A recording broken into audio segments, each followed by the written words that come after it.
Merci Karine. Bonjour à tous. Merci d'être réunis aujourd'hui pour ce webinaire sur les modalités du recueil dans le PMSI des données.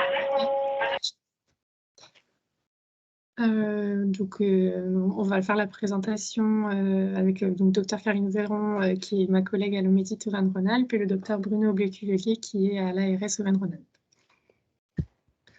Le plan que nous allons suivre est le suivant, une petite introduction sur le sujet. Ensuite, on va vraiment s'intéresser à la liste des DM qui sont concernés par le dispositif. Ensuite, on s'intéressera à la transmission dans le PMSI. On verra les conséquences et applications que cela peut avoir. On fera ensuite le lien avec l'IUD. Donc là, je passerai la parole à ma collègue Karine. Et puis, on finira sur les remerciements, des liens qui peuvent vous être utiles et enfin un temps d'échange pour vos questions ou éventuelles remarques. Alors, en introduction, pourquoi ce nouveau dispositif? Quel est son objectif? Quelles sont les catégories de DM qui sont inscrites sur cette liste à date? Et comment un DM va intégrer cette liste?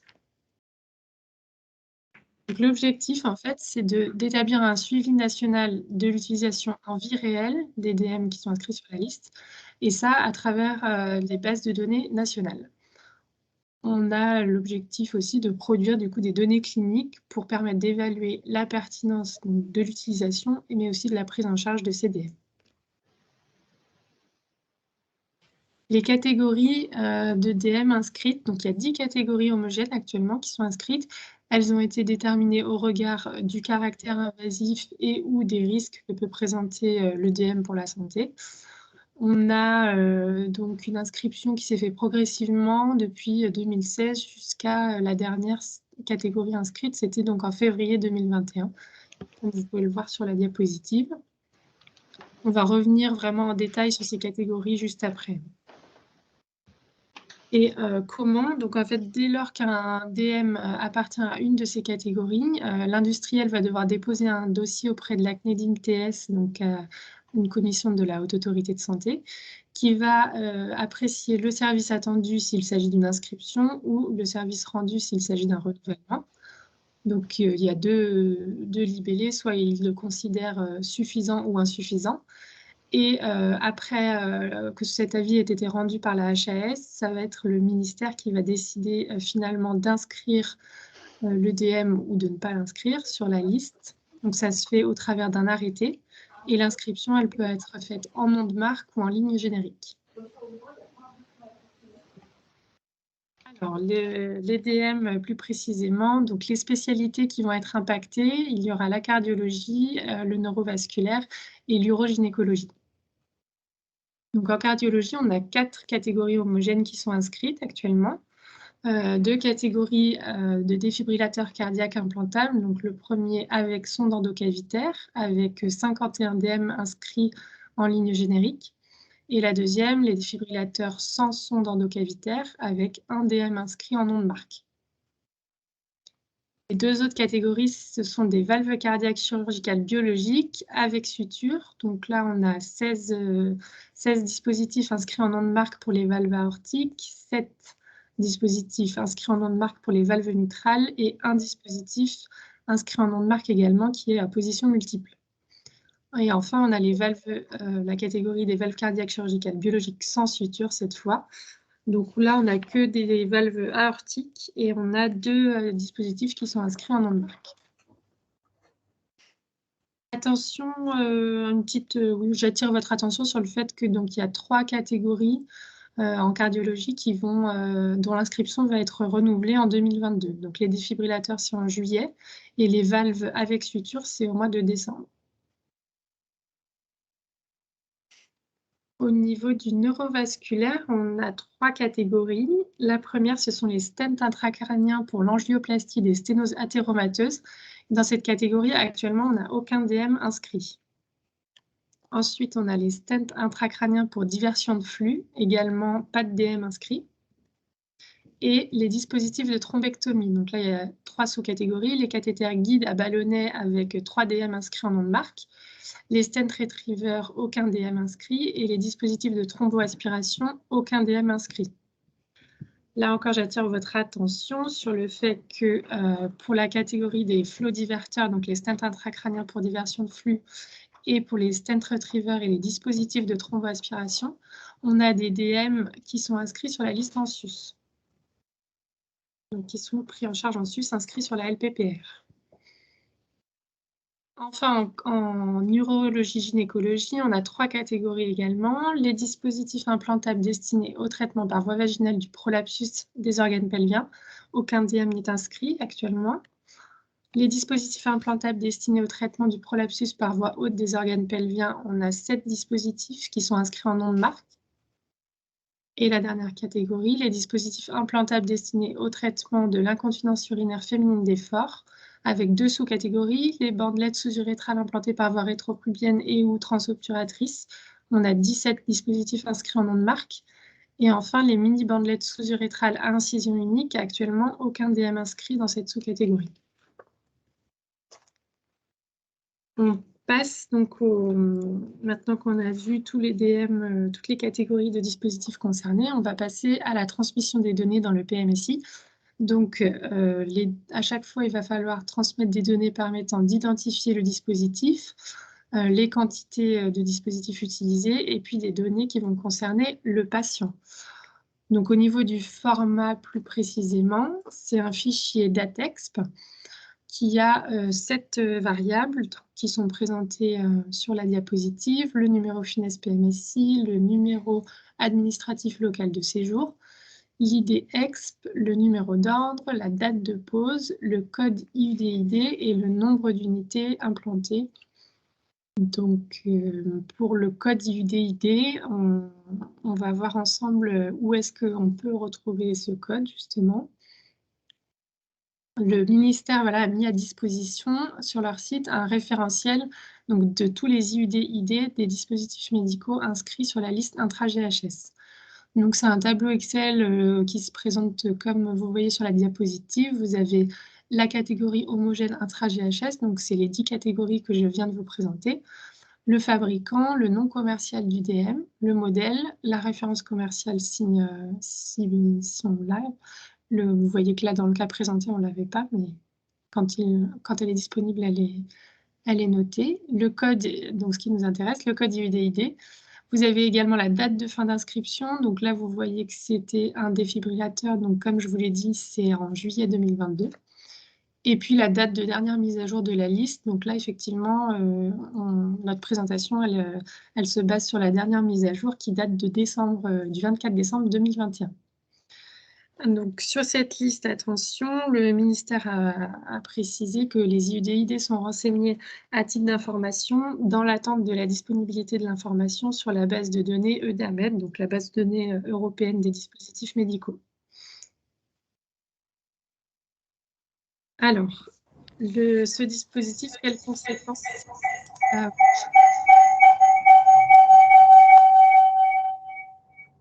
on va avoir l'inscription des DM sur cette liste qui va imposer un recueil et surtout une transmission d'informations sur l'utilisation en vie réelle. Ce dispositif aussi au niveau des établissements, il va conditionner l'achat, la fourniture et l'utilisation, donc uniquement des DM qui sont inscrits sur la liste. Et des sanctions vont pouvoir être applicables si un établissement utilise des DM hors liste. Actuellement, les modalités des sanctions n'ont pas été explicitées, donc on ne peut pas vous en dire plus à ce sujet-là pour le moment. Alors, plus concrètement, on voit qu'actuellement, on a 2 dispositifs de remontée dans le PMSI, la liste en sus qui va permettre le remboursement et le dispositif intra-GHS qui va permettre de faire un suivi en vie réelle. Les données saisies et les fichiers de recueil sont différents, comme vous avez pu le voir. Et au niveau, on s'intéresse à 2 cas un peu plus précis. Donc là, on avait le chapitre des dispositifs destinés au traitement par voie vaginale du prolapsus des organes pelviens. Comme je vous l'ai dit, aucun dispositif n'est inscrit. Donc là, comment on peut l'interpréter? Pas de dispositif inscrit, ça veut dire que je ne peux pas utiliser ou acheter des dispositifs de cette catégorie.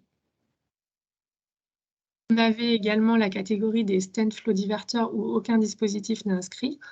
Donc là, si on suit le même raisonnement, on pourrait penser qu'on peut utiliser aucun stand flow diverteur. Mais attention, dans ce cas-là, il y a des dispositifs qui sont inscrits sur la liste en sus. Donc ceux-ci, on peut les utiliser, bien qu'ils appartiennent à cette catégorie pour laquelle aucun dispositif n'est inscrit sur la liste intra-GHS. Donc en résumé, de manière générale, la question à se poser pour savoir si on a le droit d'acheter et d'utiliser un DM de ces catégories, bon, le prérequis, c'est le marquage CE. Ensuite, est-ce qu'il est inscrit sur la liste en sus? Si oui, on va pouvoir l'acheter, l'utiliser et il faudra faire remonter un fiche comp si on est dans le public ou un RSFP si on est dans le secteur privé. Sinon, on va pouvoir se demander s'il est inscrit sur la liste intra-GHS. Si c'est toujours pas le cas, là, effectivement, l'achat et l'utilisation ne sont pas autorisés. Et si oui, l'achat est autorisé, on va faire remonter un fichier DATEXP, comme je vous l'ai présenté juste avant.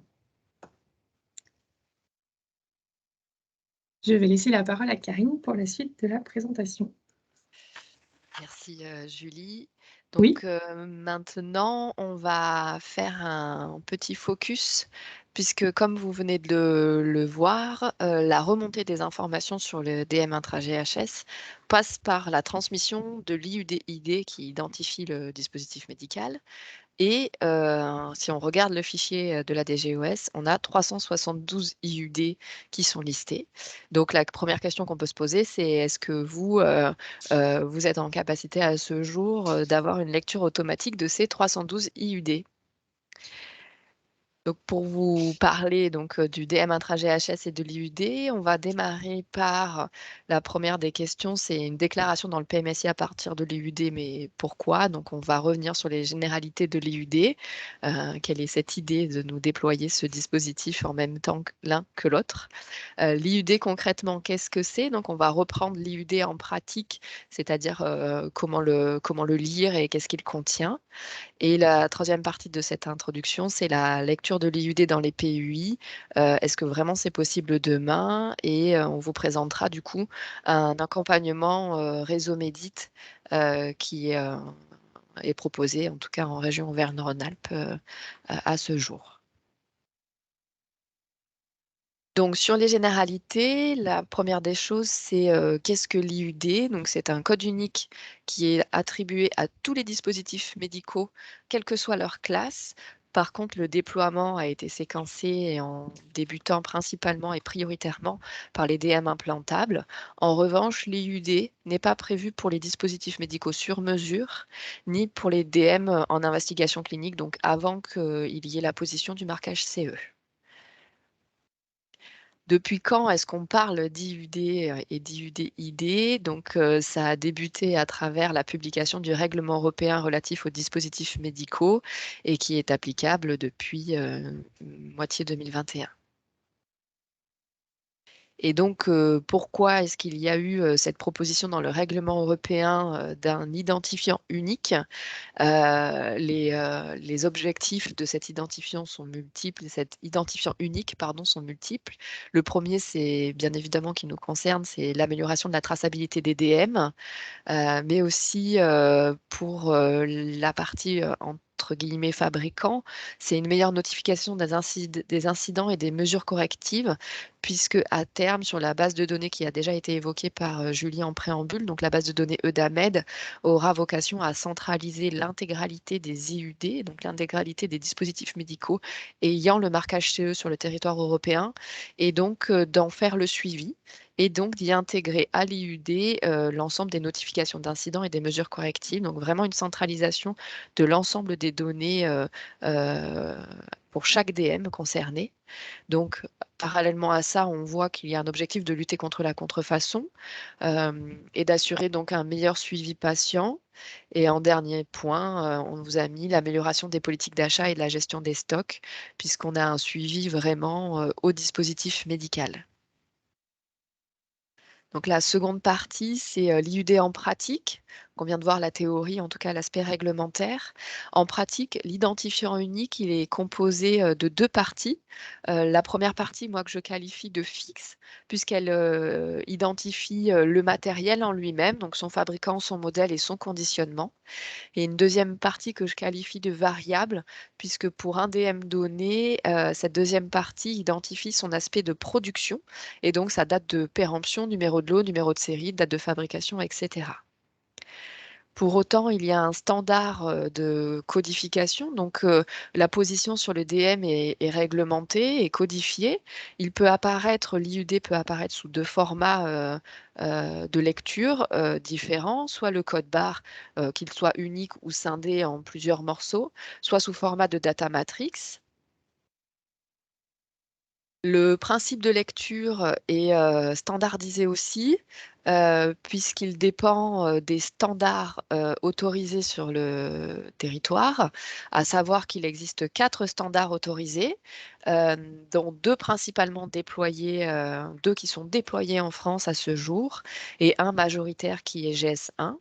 Le principe de l'écriture de l'IUD, donc c'est la partie du milieu, vous pouvez le voir, l'IUD d'un code alphanumérique, donc composé de nombres et de lettres, parfois de lettres ou de caractères spéciaux.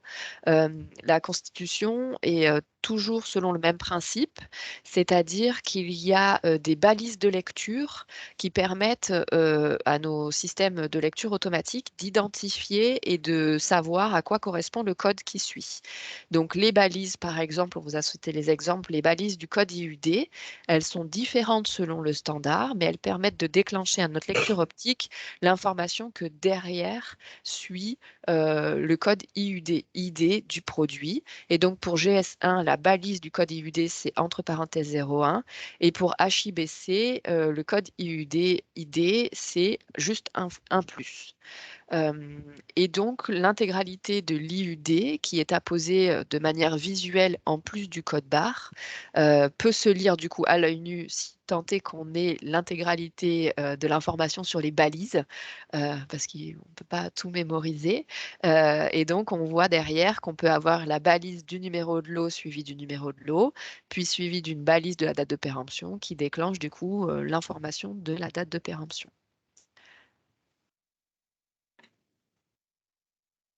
Maintenant, est-ce que le déploiement et la lecture de l'IUD est possible? Alors, en région Auvergne-Rhône-Alpes, pour les premiers retours que nous avons, certaines structures sont parvenues à déployer la lecture de l'IUD pour le matériel qui les ont apposés, bien évidemment. Donc, en termes d'accompagnement au niveau du réseau Médite, donc de l'ensemble des Omédites, on a travaillé à vous proposer un outil qui est une cartographie de l'informatisation des DMI, qui reprend donc l'intégralité des étapes du circuit, avec un focus, bien évidemment, sur la traçabilité sanitaire, mais aussi la traçabilité financière.